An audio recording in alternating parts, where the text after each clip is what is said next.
Well, good afternoon, everybody. Husker Trucker coming to you live from Chelsea, Michigan. Tell you about my first week of driving out on the road with Prime PSD, me and my trainer. Out of Springfield, ended up going down to Fort Mill, South Carolina. We had a load of French fries. The only reason I know that is because one of them was damaged. They rejected it and we had to throw it away. If we'd had a big enough freezer, we could have kept it, but we didn't, so throw it away. Whatever. But down there in Fort Mill, we waited on the docks for, I think, 4 hours for them to frickin' unload us. It was stupid. I never thought about load and unload time when I got into this business. It takes away from your 14-hour clock. Just makes it a hassle. It's less miles that you can drive. So it is what it is. So anyway, the next day we ended up going to Gaffney, South Carolina, to Nestle plant. We just had a drop and hook. We dropped off our empty and we picked up one that was already locked and frozen. Don't know what was in it, but we drove her up to Streetsboro, Ohio. We ended up going through the Appalachian Mountains. I was driving the whole way this time, and that was rather interesting, I'll tell you what. I used to think I was a pretty good driver, but I sure as shit learned a lot yesterday going through there. It was pretty stressful. If you ever have a chance, it's beautiful up there. Just take her easy, though. That's what I'm going to let you know. Just take her easy. There's a lot of tight corners, a lot of steep grades. Hell, even the toll booths, they were just less than a foot of clearance on each side. The small toll booths. The tunnels, they didn't have anything for a shoulder. You had a white line and then the fucking wall. So you didn't want to fuck up there either. So, but, I mean, it was a beautiful drive. And then after we got out of West Virginia, it flattened out into Ohio. It got pretty flat and it was pretty damn easy the rest of the way. And so we got to Streetsboro, and that was a drop and hook. And we were pretty much out of the time for the day. And we didn't have a load assignment. And this was last night, about 6 o'clock p.m. Eastern. So we ended up going to a travel plaza, calling it a night. And which means I got to sleep in.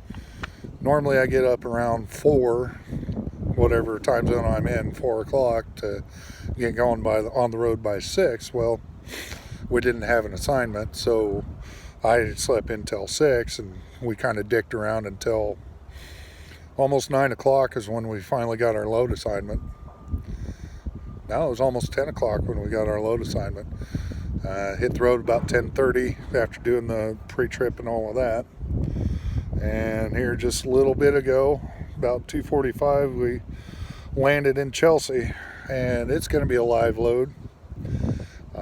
You can see my pretty snazzy hairnet I got going on. This is like the Jiffy Cake Mix Center and shit like that. So apparently they're worried about my pubes getting in their cake mix.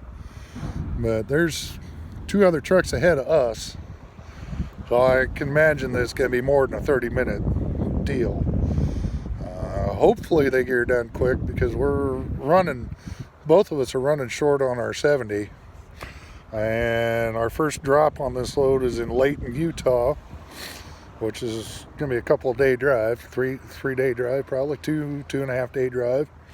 And then we got to go to Irvine, California. Well, being I didn't start driving until Monday, this is Friday, being I didn't start driving till Monday, and only have like a 4.5 hours on my clock, I'm not getting any time back until Monday at midnight, or Tuesday at 12:01 a.m., however you want to look at it, and that's only 4.5 hours. And my trainer's running down there even lower than I am, so it's kind of up in the air whether or not we'll be able to go to California. I sure hope so. I really got excited when I heard that we were getting this load. Hopefully we'll be able to go through with it. So anyway, not a whole lot to say. That was pretty much the week in a nutshell. I did some driving. My trainer did some driving. I talking to other students, some trainers will let the student do all the driving. Some trainers like to split it up like mine does. I'm not saying which is good or bad. It is nice after driving for a while to be able to take a break, especially if you're not used to going long distances and long amounts of time behind the wheel. It can wear you out. So that is kind of nice to me, splitting things up. But anyway, doing a live load. I'm going to go hang out on the dock just because I kind of like this little hairnet thingy that we got going on. I think it accentuates my eyeglasses. These are prescription sunglasses. I know you're jealous. So anyway, until next time, this is Husker Trucker just telling you and reminding you to be safe out there. Take her easy. Come home to your family. Love you guys, and I'm out.